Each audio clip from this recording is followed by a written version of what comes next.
Guten Morgen und herzlich willkommen zu einer neuen Podcast-Folge von mir. Ich hoffe, euch draussen geht's gut. Ich hoffe, ihr habt eine schöne und nicht so eine stressige Woche gehabt wie ich. Ja, es tut mir leid, ich sage jede Woche immer das Gleiche. Also, die Woche war schon stressig. Aber ich weiss auch nicht, ich habe allgemein das Gefühl, immer so kurz vor Weihnachten hat doch jeder gefühlt irgendwie voll den Stress, ob es jetzt in der Schule ist mit Prüfungen oder sonst mit Job oder keine Ahnung was. Irgendwie immer so kurz vor Ende Jahr drücken jetzt einfach so alles nochmal rein.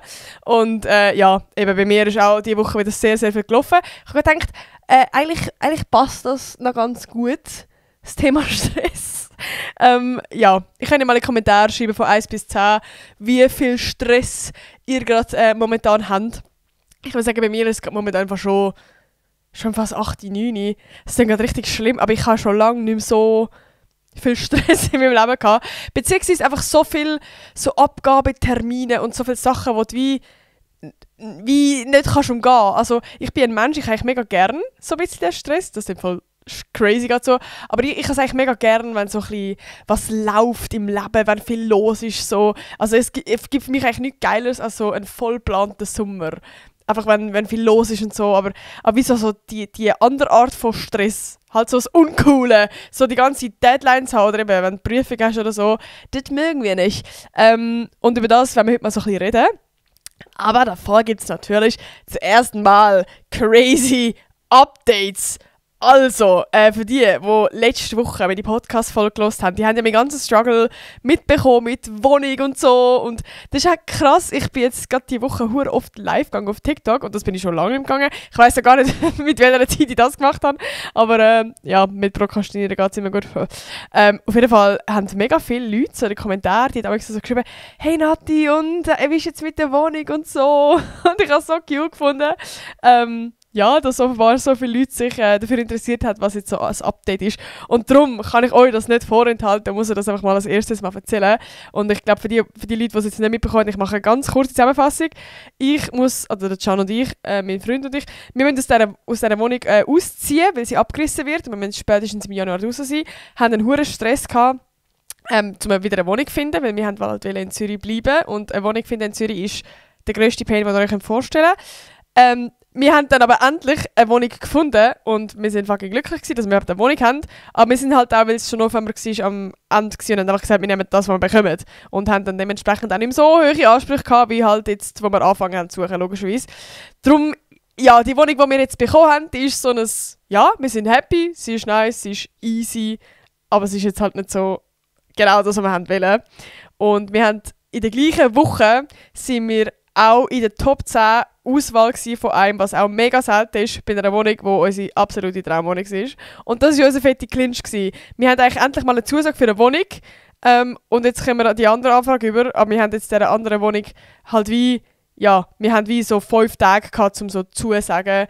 Und darum hat sich das nicht mal überschnitten.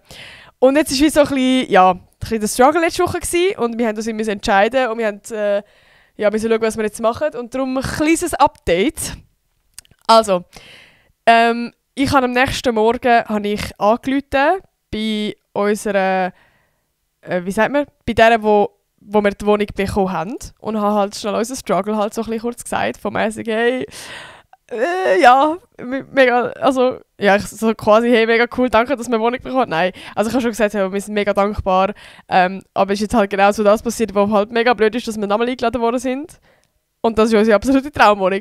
Und ja, sie hat halt wie auch nichts können machen, also es ist halt wie, keine Ahnung, sie kann nicht einfach sagen, hey, ja, ist gut, ich drücke mal ein Auge zu und dann halt eure Frist verlängern, so, nein, sie sind halt auch im Stress und sie müssen, also wie, das ist halt so ein riesen Unternehmen und es ist auch wie, ja, eigentlich logisch gewesen, dass jetzt nicht irgendwie, ich kann eine Ausnahme bei uns machen und ich verstehe es auch, aber irgendwie im Nachhinein, ich habe mich dann auch so wieder so blöd gefühlt, so, Alter, wenn wir jetzt wie gar keine Chance haben für die andere Wohnung, dann haben wir nachher so die Wohnung, die wir jetzt haben und der, wo wir angerufen haben, das ist ja wie nachher unsere, also die Ansprechperson für die Wohnung und die weiss dann nachher, dass es nicht unsere Traumwohnung ist und ich weiss doch auch nicht, ich bin nach dem Telefonat, ich bin so aufgelöst gewesen. Und ich habe wirklich so gedacht, so, oh mein Gott, also mich kannst du nicht mehr brauchen. Mich hast du wirklich nach dem Telefonat können rauchen. Der Can hat mich wieder aufpäppeln, weil ich mich selber nachher so geschämt habe und so gedacht habe, Alter, ich bin gerade so undankbar in meiner fucking Wohnung in Zürich, weißt du, so. Ja, es war mir wie alles nachher unangenehm gewesen und ja, genau, jedenfalls von der anderen Wohnung haben wir wie jetzt halt auch nichts mehr gehört und die Chance, dass man noch etwas hört, ist halt wie einfach auch mega klein, weil es ist halt genau die gleiche Stiftung und ich nehme mal an, wenn wir halt wie dieser anderen Wohnung zugesagt haben, dann steht in unserem Namen im Register wahrscheinlich schon drin, so, hey, wir haben schon eine Wohnung. Also wir sind jetzt wie schon besetzt und darum haben wir wahrscheinlich auch wie nichts mehr gehört, also der Can hat auch nochmal dort angerufen und so und ja, also es ist noch nicht 100% sicher, aber ich nehme, also mit grosser Wahrscheinlichkeit ist der Zug abgefahren.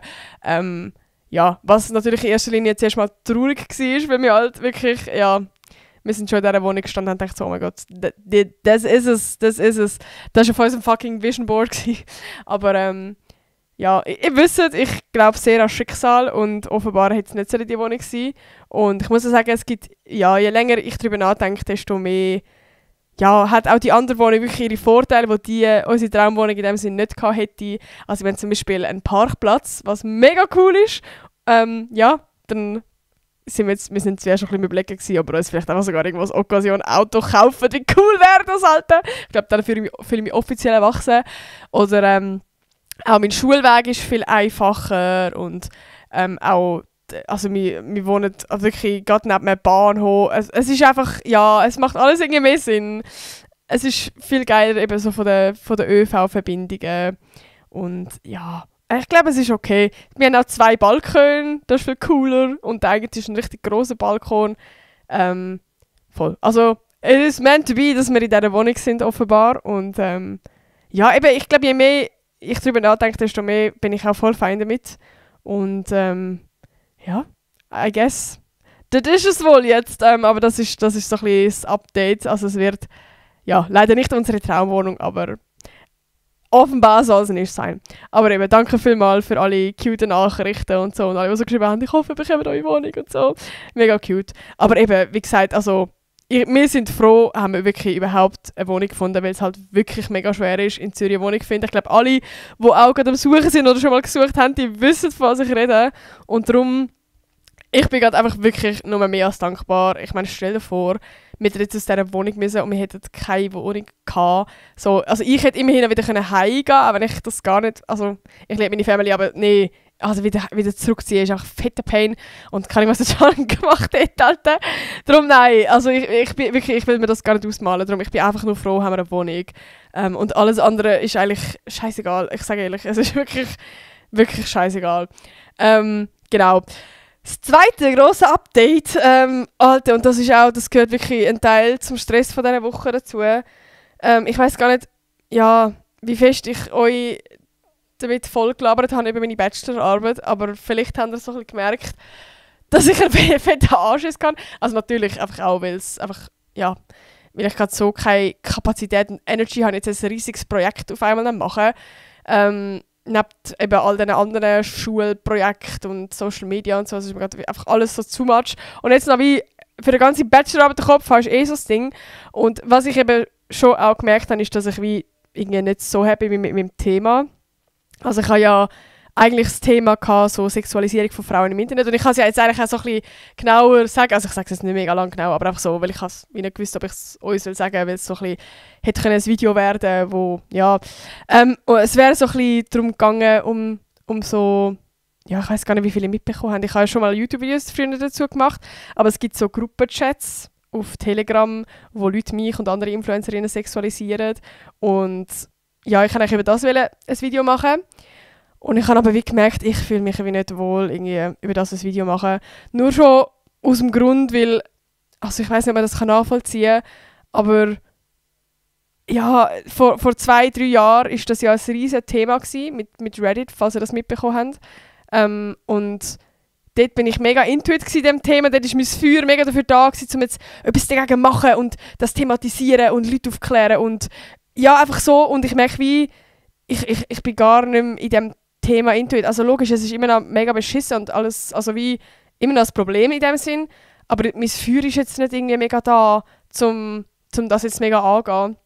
Und ich habe gemerkt, dass ich mich eigentlich mehr für das Thema entschieden habe, mit dem Gedanken von, hey, das ist ein Video, das die Leute interessiert. Also, checkt ihr, was ich meine? Ich habe mich wie mehr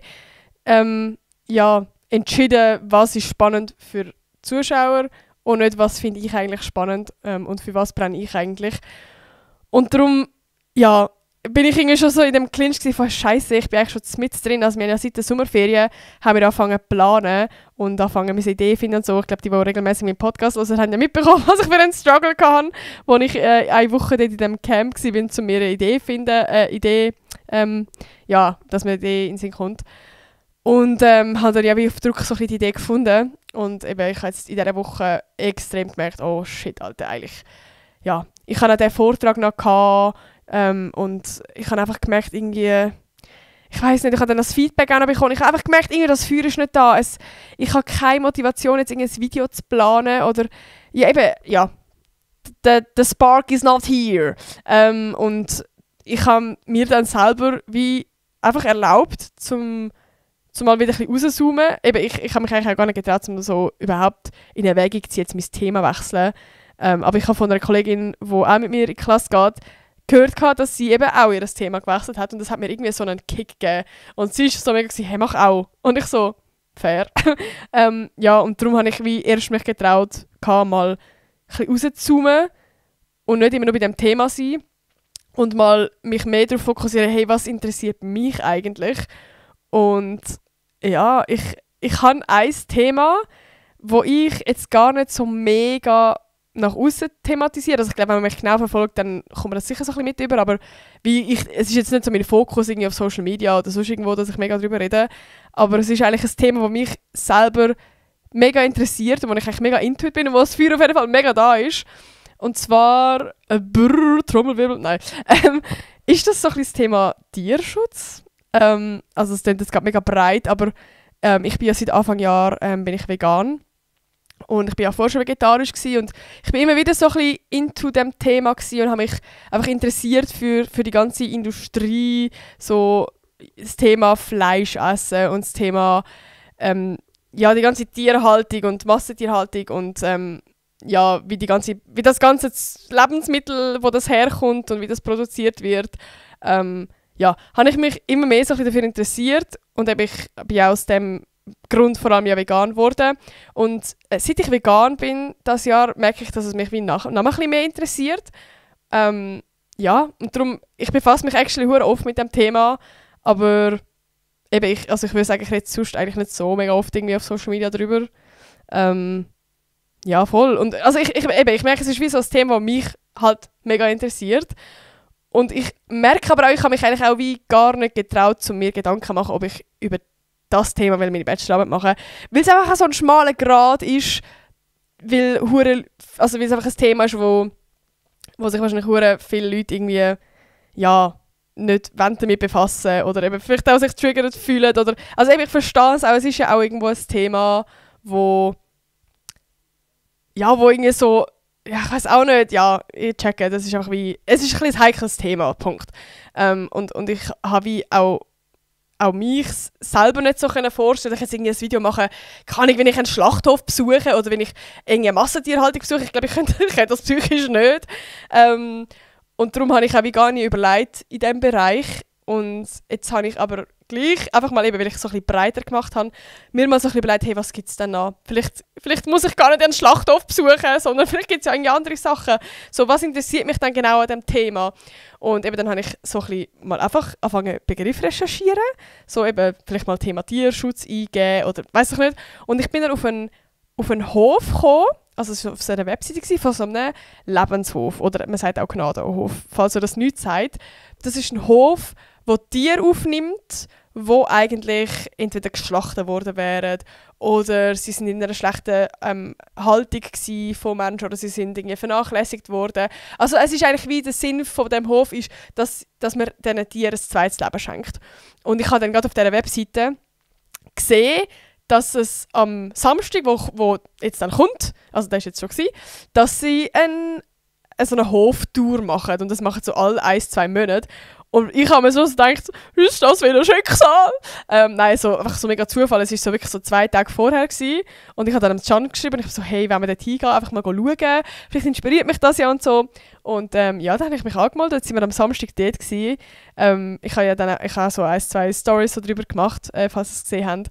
Und ich muss sagen, also, eben, ich will jetzt nicht mega voll labern damit, aber also, das ist crazy, was das mit mir gemacht hat. Es ist einfach so rührend. Und das ist für mich auch so ein Schlüsselmoment gewesen, weil das ist so, hey, das ist ja genau das von dieser Seite, die ich irgendwie so schön finde. Es ist so ein Happy End und also wie, es ist so, es tut ja gleich irgendwie das Problem darstellen, sage ich mal, aber halt, es ist so auf eine schöne Art und Weise. Ich muss nicht einen Schlachthof besuchen, sondern ich kann vielleicht auch einen Gnadenhof besuchen, wo man die schönen Geschichten sieht und wo man wo es wie ein Happy End auch gibt und irgendwie, ich weiß auch nicht, also mich haben so Geschichten haben mich so berührt, also wirklich, wir sind zuerst im Schweinestall gewesen, und dann hat sie eben so zum Beispiel erzählt, hey, ja, schau, das ist der Silvester, so hat es einen Schwein geheißen, und der ist das Leben lang in einem dunklen Raum gewesen, hat nie Sonnenlicht gesehen und also er war alleine gewesen, aber er hat noch nie ein anderes Tier gesehen oder so. Das Einzige, was er halt mitbekommen hat, ist, wenn er ab und zu wenn er Essen bekommen hat. Und sonst war er dafür verantwortlich gewesen, dass man, ich hoffe, mein Podcast wird so gesperrt, wenn ich das sage, aber dass man halt, ja, das Sperma von ihm bekommt, damit man andere Schweine kann befruchten, sodass die dann wieder Schweinchen bekommen, die man dann halt kann schlachten kann. Also er war wie für die Befruchtung zuständig gewesen. Und das ist wie, ich weiß gar nicht wie lange, ich glaube, der ist so 7 Jahre oder so, ist der einfach in diesem Raum gewesen, irgendwo im Keller alleine. Und der wäre auch geschlachtet worden, weil er irgendwann zu alt, also ja, weil er irgendwann nicht mehr, kein Sperma oder ich weiß auch nicht genau. Auf jeden Fall hat er sich schlachten und eine Tierärztin hat ihn dann retten und hat ihn auf den Hof gebracht. Und der hat einfach erzählt, wie er so das erste Mal auf den Hof kam. Der hat das erste Mal das Sonnenlicht gesehen, der hat das erste Mal eben sich im Dreck wälzen und der hat das erste Mal andere Schweine gesehen. Und so. Also einfach, Alter, ich habe wirklich, no joke, ich habe fast angefangen zu heulen, weil das einfach so rührend war. Und eben, es hat ganz viele Tiere dort gehabt, die auch so eine Story haben. Und ja, darum, ich weiss noch nicht genau, was ich jetzt machen will, aber ich will irgendetwas in diese Richtung machen, einfach weil mich das irgendwie so fasziniert und vor allem irgendwie der Gedanke, denen eine Stimme geben, die selber keine Stimme haben, weil die können reden. So, das Schwein kann nicht erzählen, wie es ihm gegangen ist, wie es ihm gegangen ist dort, aber vielleicht kann ich ja gleich ihre Geschichte irgendwie erzählen, auf eine andere Art und Weise. Ich muss jetzt noch ein bisschen herausfinden, wie. Aber ja, ich glaube, ich merke jetzt schon, wenn ich am Erzählen bin, das Feuer ist irgendwie viel mehr da und irgendwie, ja. Genau, das zu dem. Und was ist sonst noch die Woche passiert? Ich merke so, dass ich jetzt gerade in einer Phase bin, gerade wieder wegen Stress, dass ich so, ja, also, es ist eine ganz spezielle Phase. Ich bin vorher schon mit dem Django laufen und ich habe gesagt, irgendwie bin ich gerade nicht mich selber. Also ich merke gerade, ich bin so in einer Phase, wo ich so, zum einen so negativ, also ich merke, dass ich so mega, so ein bisschen, ich bin ein bisschen Biest. Und irgendwie bin ich auch so ein bisschen direkt, was ich sonst eigentlich nicht bin. Also wie, ich tue manchmal unüberlegt Sachen sagen und denke mir, nachdem ich es gerade gesagt habe, so, ui, das ist jetzt irgendwie gerade ein bisschen direkt. Oder ui, das hat jetzt gerade einen scharfen Ton gehabt. Und ich würde von mir behaupten, dass ich sonst eigentlich schon ein Mensch bin, der so ein bisschen aufpasst, was ich sage oder wie ich mich formuliere oder so. Und irgendwie, ja, habe ich jetzt gerade gemerkt, ich habe letztens ein paar so Situationen gehabt, wo man wie so ein bisschen, ja, dann unangenehm sind und wie so bei Closer Friends fällt es einem dann so ein bisschen einfacher, sich gerade direkt entschuldigen oder gerade so sagen, oh mein Gott, sorry, jetzt gerade voll, jetzt ist gerade das Biest aus mir rausgekommen oder keine Ahnung. Und wie so in anderen Situationen bei Leuten, wo man jetzt eigentlich ja wie nicht close ist oder kann ich sage jetzt mal Klassenkameraden, dann ist also fällt es mir jetzt ein bisschen schwer, um dann das gerade zu sagen. Ja, also ich merke, ich bin momentan wie nicht mich selber. Und das andere, was ich merke, das würde ich jetzt eigentlich sagen, ist sogar positiv, ist, dass ich bin so ein bisschen auf der einen Seite noch nostalgisch und auf der anderen Seite, ich denke gerade wie über mein ganzes Leben gerade nach. So, irgendwie so, ja, ich habe dann so einen Moment, wo ich so bin, so, oh mein Gott, stell dir vor, ich hätte nicht mit Social Media angefangen und dann hätte ich den Gianni kennengelernt, dann hätte ich meine Friends im Studium nicht kennengelernt, weil ich nicht angefangen zu studieren, dann hätte ich euch nicht, dann würde ich irgendwie noch etwas anderes schaffen. Ich weiß auch nicht, ich habe so einen Moment, habe ich. Und das hat mich dann wieder dazu gebracht, weil mir in den Sinn kam, dass ich irgendwann im 2020 ein Video gemacht habe, wo ich wie so eine Momentanaufnahme gemacht habe. Also ich habe ein Video, das ist auch ein Video, das ich mit dem Handy gemacht habe so, und in meiner Galerie habe, wo ich zuerst erzählt habe, was so aktuell in meinem Leben ist, was so läuft. Dann habe ich erzählt, was meine Wünsche sind. Und ich habe so richtig, einfach so, ich weiß auch nicht, es war so cute gewesen. Ich habe so in diesem Video halt mega so erzählt von, oh mein Gott, stell dir vor, ich kann dann mal das machen und ich kann dann mal das machen. Also ich bin einfach so irgendwie, also ich bin nicht am Start von YouTube. Ich habe ja dann schon zu dem Zeitpunkt, nein, zwar ich habe erst 2 Jahre YouTube und einfach allgemein Social Media gemacht zu dem Zeitpunkt. Und ja, also ich habe schon gewisse Sachen erlebt und erreicht. Ich bin schon dort irgendwie mega weit gewesen, aber ich habe trotzdem von so vielen Sachen geträumt, wo ich gedacht habe zu dem Zeitpunkt, dass ich das, also weißt, dass das nur Träume sind und dass ich die nie werde erreichen. Und ich habe das Video angeschaut und es sind einfach wirklich so ein paar Punkte dabei gehabt, wo ich halt literally einfach schon erreicht, also wo ich schon mal erlebt habe und wo ich halt, es hat mich einfach so irgendwie emotional berührt, weil ich habe das Gefühl, wir sind die ganze Zeit so im Moment oder in der Zukunft am Denken, dass man so immer Ziel hat und wenn man sie erreicht hat, dann vergisst man sie mega schnell wieder. Also ich merke selber, dass ich mega vergessen habe, was ich alles schon erreicht habe, was ich als junges Ich für Ziele hatte in meinem Leben, die ich jetzt einfach gemacht habe und irgendwie, ich weiß nicht, ich habe das Gefühl, man vergisst das sehr oft und irgendwie können wir einfach alle so mal kurz darüber nachdenken und einfach stolz auf uns sein. Auch wenn es mega banale Sachen waren, die ich in dem Video gesagt habe. Zum Beispiel, also ja, erzähle jetzt weiter. Aber ich habe so zum Beispiel so gesagt, so, oh mein Gott, stell dir mal vor, ich treffe dann mal irgendwann den Jonas Ems, das wäre ja so crazy. Und ich habe ihn ja dann ein Jahr später sogar, habe ich ihn ja dann das erste Mal gesehen und ja, es ist mega banal jetzt, aber das ist auch so, so herzig, weißt? Ich bin so ein kleines Girl gewesen, und ich bin so am Träumen gewesen, und habe einfach so, oh mein Gott, stell dir mal vor, ich kann dann mal das machen und oh mein Gott. Ich weiß auch nicht, es war wirklich cute gewesen.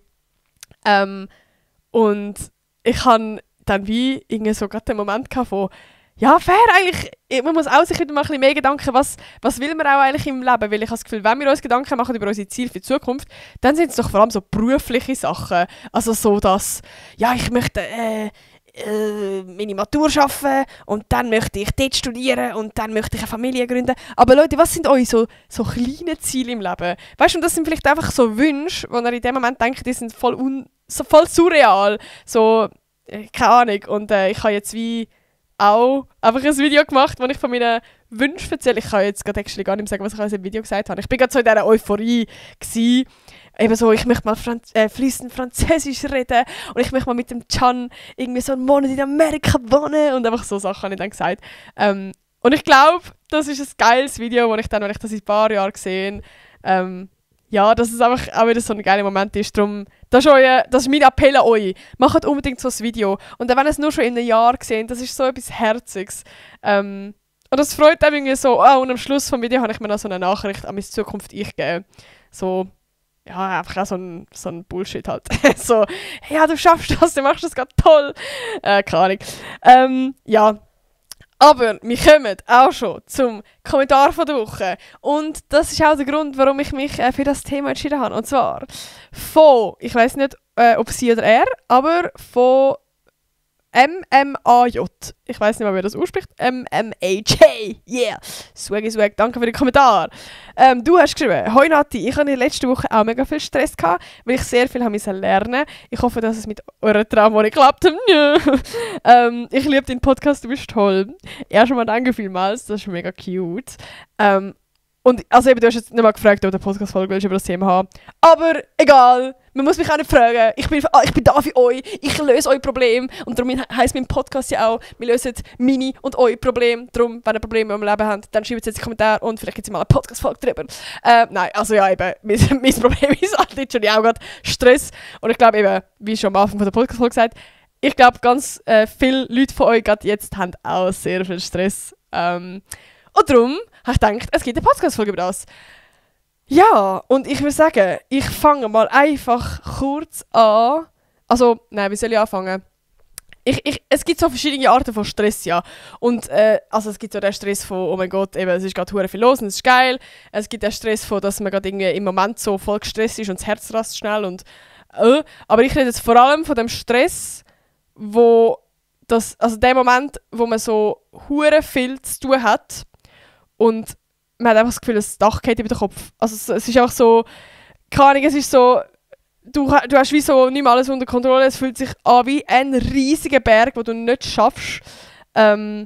Ja, und du merkst, also du kannst wie auch nicht mehr klar priorisieren, was ist jetzt am wichtigsten, was nicht.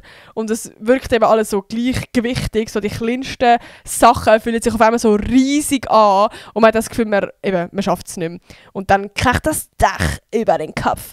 Und eben, ich habe ein paar Situationen in letzter genauso erlebt und darum kann ich euch auch die besten Tipps geben, was ich so in dieser Situation mache. Ja, ich glaube als allererstes mal am wichtigsten zu sagen, es bringt nichts, wenn ihr alles auf einmal macht. Ihr müsst alles nacheinander machen. Und da kommt auch schon mein erster Tipp. Das, muss ich sagen, ist ein Gamechanger. Das hilft mir hure viel. Und zwar, schreib einfach mal alles auf deine To-Do-Liste. Also das ist mega banal, aber mir hilft das mega, weil es schweben so viele Sachen im Kopf rum, von «Oh mein Gott, dort ist noch das» und «Oh mein Gott, übermorgen muss ich noch das» und «Da ich muss noch posten» und «Ich darf Mayonnaise nicht vergessen» und bla. Also es sind so viele Sachen, die im Kopf schweben und ich muss das einfach mal alles rauskotzen.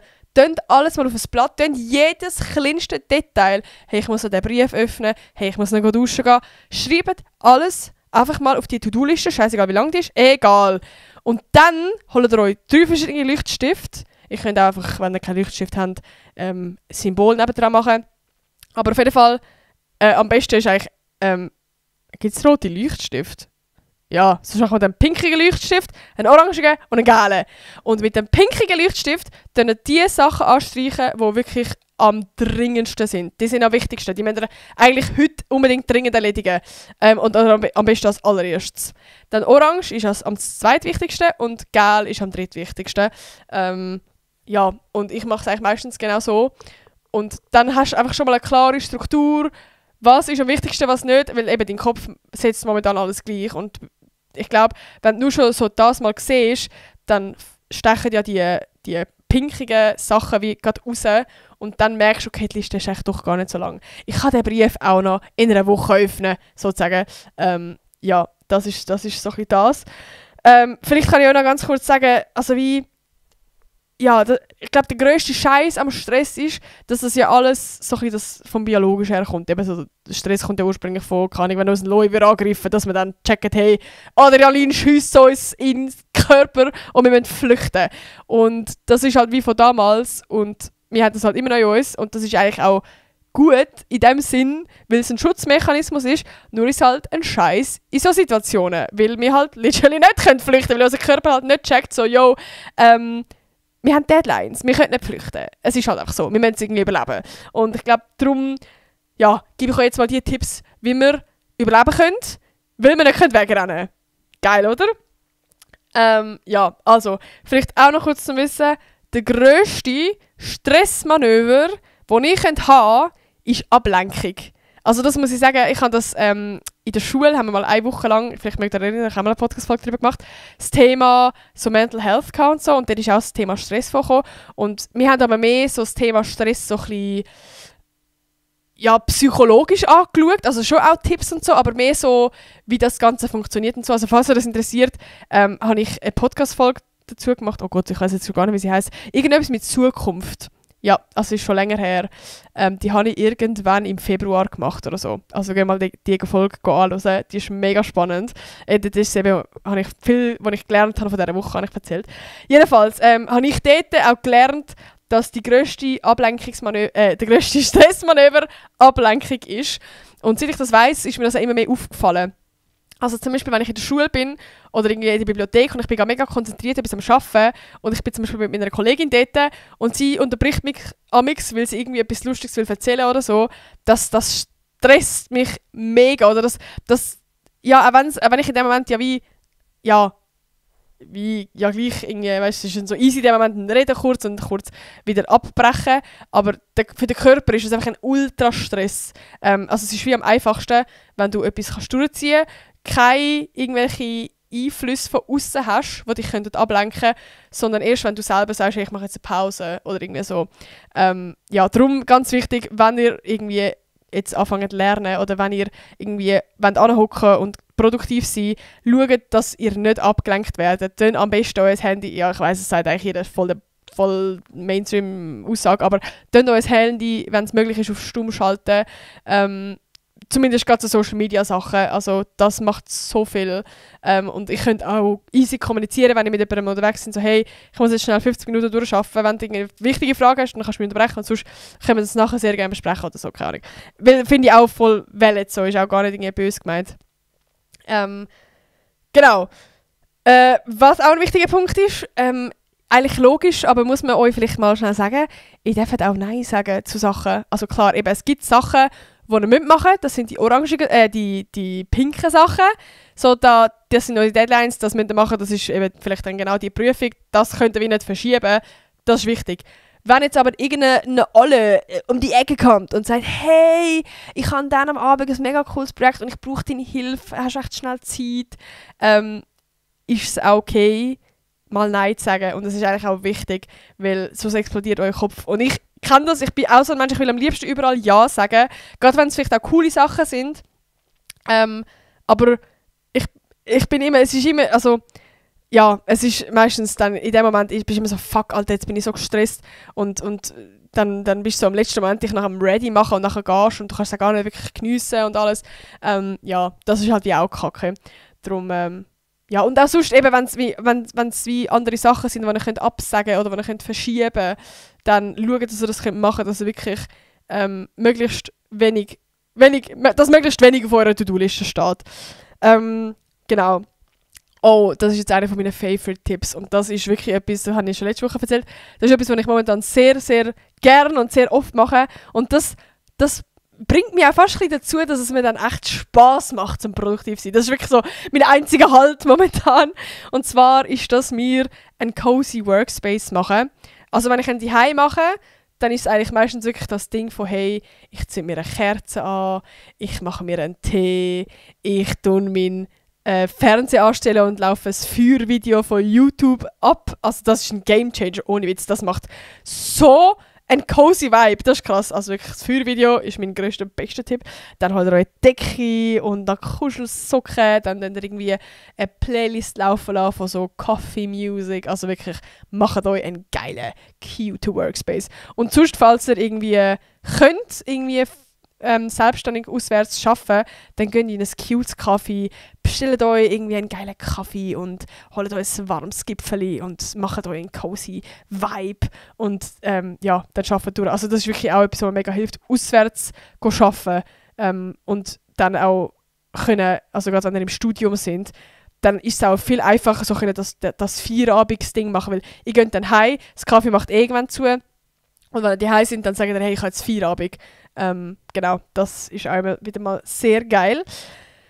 Dann ein kleiner Tipp, wenn ihr nicht reinkommt, also so das Ding von, ihr seid die ganze Zeit am Prokrastinieren und ihr habt das Gefühl, eben, es ist gerade so viel und ja, manchmal eben schafft man es dann genau wegen dem gar nicht anfangen und ich eben schaue dann auf meine To-Do-Liste und es gibt doch manchmal eben so die Kleinigkeiten, wo man so müsste machen, aber sie sind eigentlich mega mini, aber eben durch das, dass man so viel zu tun hat, schafft man dann nicht mal das und dann hilft es mir eigentlich meistens einfach so kurz mit diesen Sachen anfangen, wie Geschirrmaschine ausräumen, eben einen Brief öffnen oder WhatsApp-Nachrichten schnell beantworten, einfach irgendwie so Kleinigkeiten, Sachen machen, so die kleinsten Sachen, die auf eurer Liste momentan stehen, die mal machen und dann können ein Häkchen auf eurer To-Do-Liste machen oder ein Kreuzchen oder whatever.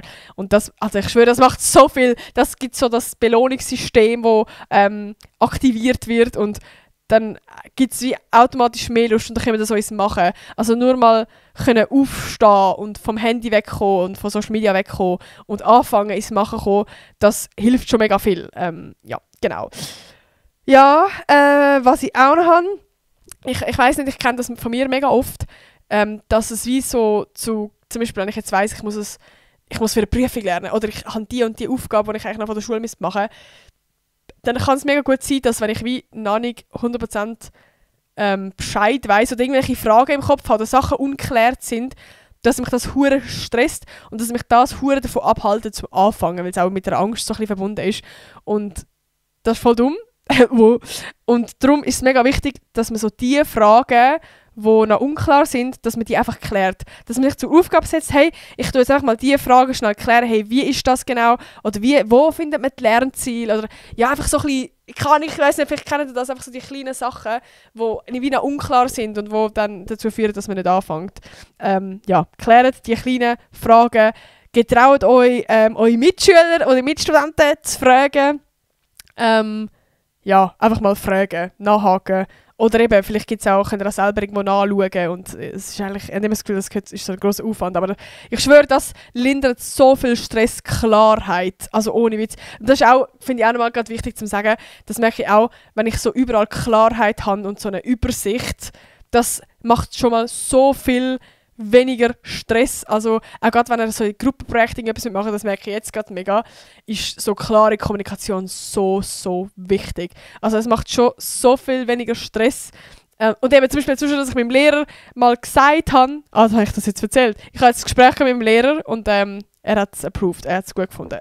Also wegen meiner Bachelorarbeit. Also nur schon, dass ich jetzt ein Gespräch mit ihm hatte, das lindert für mich so viel mehr Stress, als ich vorher hatte. Weil ich so die ganze Zeit gedacht habe, so, ich weiss für mich eigentlich, ich will es ändern, aber die Frage ist auch noch im Raum, so, darf ich das überhaupt und kann ich das und was bedeutet das? Und jetzt habe ich wie alle meine Fragen können mit ihm klären und es ist für mich so, gut, okay, schon mal nice und jetzt kann ich mit der Bachelorarbeit anfangen. Yes. Ein weiterer Punkt, Alter, ich kenne jetzt, sorry, mein Hals ist langsam ein bisschen trocken. Vergessen nicht genug trinken. Nein, ich wollte sagen, vergessen nicht genug schlafen. Ich muss mir das im Fall jetzt auch, also, ihr wisst gerade, das ist auch eine Podcast-Folge für mich. Das ist nicht nur für euch. Ich muss auch mir die Tipps zu Herzen nehmen. Ich muss mehr schlafen wieder, weil das ist so wichtig und das ist so ein Teufelskreis für alles. Und ich muss sogar sagen, das war im Gimmi mein grösster Fehler gewesen, weil ich einfach immer nur schon so 5-6 Stunden geschlafen habe.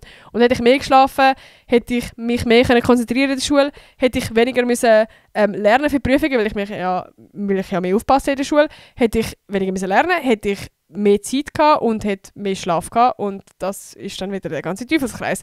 Und weniger Mental Breakdowns und weniger Stress. Darum schlaft mehr, geht früher ins Bett. Auch wenn ihr irgendwie so das Gefühl habt von, oh mein Gott, ich muss das jetzt noch lernen und ich muss das jetzt noch machen. Schlaf ist so wichtig. Schlaf ist so hart. Wirklich underrated. Also, das ist crazy. Und das macht so viel.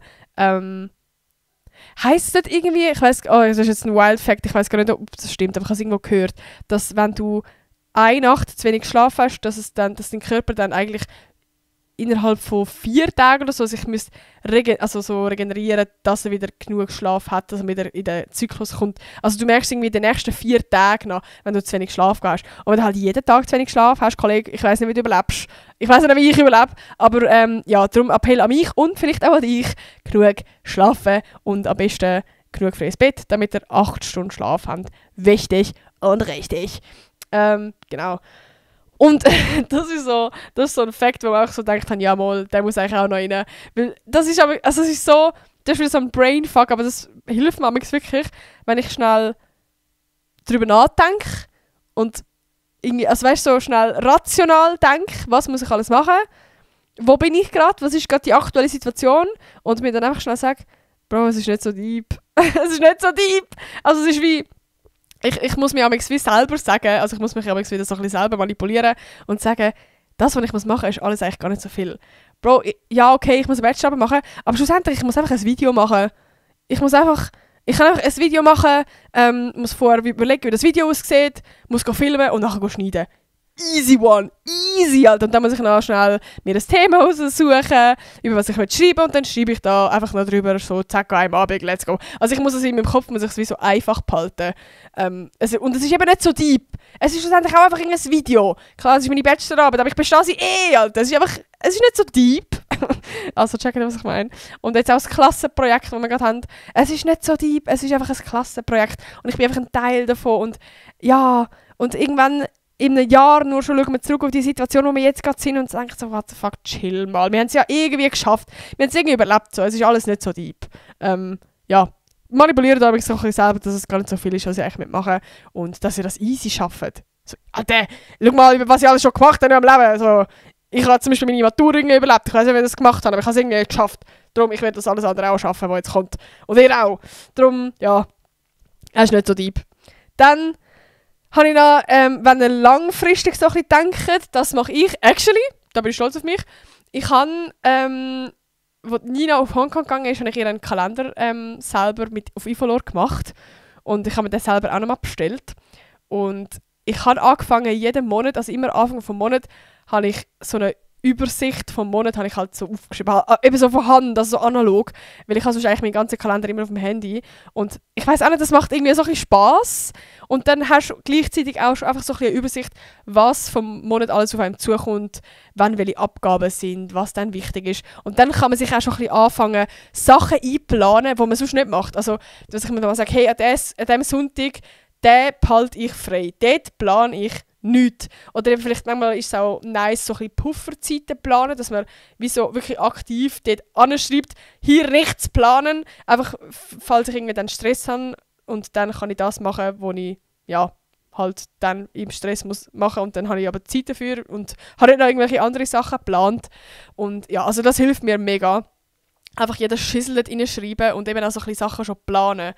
Im Vorhinein, also zum Beispiel bei mir jetzt Kooperationen. Ich habe bis jetzt in meinem Kalender steht halt immer drin, dann ist die Abgabe von dieser Kooperation und in dem Monatsding Übersicht steht also drin, dann tue ich es drehen, dann mache ich das Konzept wieder dafür, bla bla bla, genau.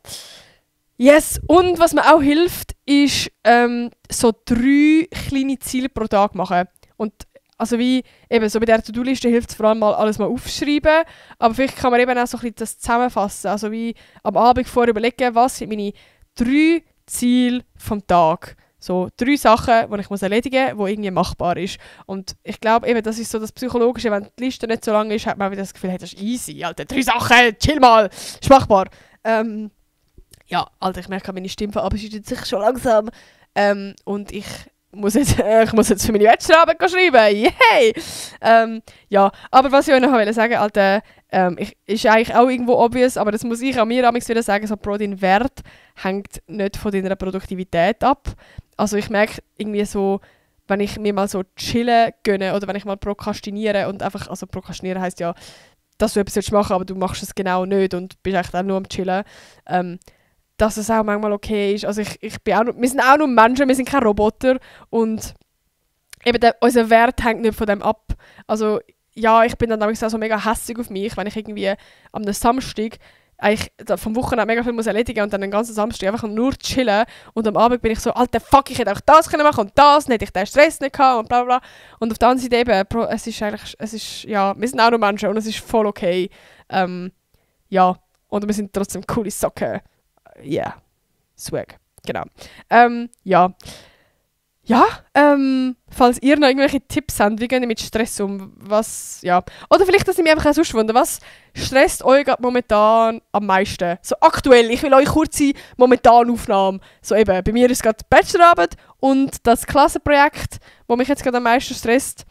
Und was ist bei euch? Welche Prüfung habt ihr gerade? Welchen Struggle habt ihr gerade? Vielleicht kann es auch etwas Persönliches sein, wo irgendwie mit, weiss auch nicht, Beziehung, Freundschaft ist. Was stresst euch gerade am meisten? Schreibt es in die Kommentare.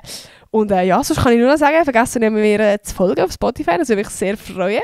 Und ganz wichtig, gebt mir eine 5-Sterne-Bewertung, wenn ihr den Podcast nice findet. Aber ich nehme mal an, wenn ihr bis da gelesen habt, dann hoffentlich findet ihr ihn nice. Und sonst tut es mir leid, wenn ihr jetzt so lange habt, wir müssen zuhören. Ja, ich habe jetzt meine Fresse und ich würde sagen, wir hören uns nächste Woche wieder. Tschüss!